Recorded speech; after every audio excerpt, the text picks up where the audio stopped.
આજે તો વિયાન બહુ જ વધારે બીમાર થઈ ગયો છે. જય શ્રી કૃષ્ણ. આજની શરૂઆત થઈ ગઈ છે સાંજની 1 કપ ચા સાથે. આજે તો મને ગમતું નહોતું એટલે મેં 3:30 વાગ્યે ચા બનાવીને પી લીધી. પછી બહુ દિવસથી દવાનો ડબ્બો ચેક કરવાનો બાકી રહી ગયો હતો એટલે આજે તો વધારાની બધી જ દવાઓ નીકાળી લીધી. જોઈતી વસ્તુઓ પાછી ડબ્બામાં ભરી અને આ દવાઓ તો હજુ કાલે જ ડૉક્ટરને બતાવીને વિયાન માટે નવી લીધી છે. તો પણ વિયાનનો તાવ હજી ઓછો થયો નથી. અહીં મારી ભૂલ હતી કે વિયાનને તાવ નહોતો એટલે મેં તેને ટ્યુશન મોકલી દીધો.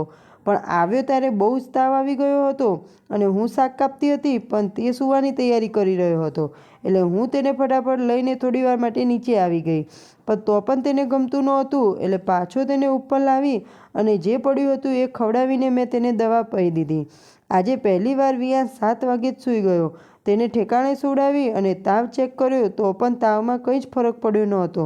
પછી મેં રસોઈ બનાવી અને મેં મારું કામ પતાવી લીધું અને પછી 9 વાગ્યે મેં તેનો તાવ ચેક કર્યો તો પણ તાવ ઉતર્યો નહોતો એટલે મેં મીઠાવાળા પોતા મૂકી દીધા અને તાવ તો ઉતરી ગયો છે પણ હવે ઉધરસ બિલકુલ બંધ થતી નથી અને તે 9 વાગ્યાથી જ જાગે છે. અને હવે હું તેને સુવડાવવાની કોશિશ કરું અને તમે મારા વિડીયોને લાઇક અને ચેનલને સબસ્ક્રાઈબ કરી દેજો. જય શ્રી કૃષ્ણ.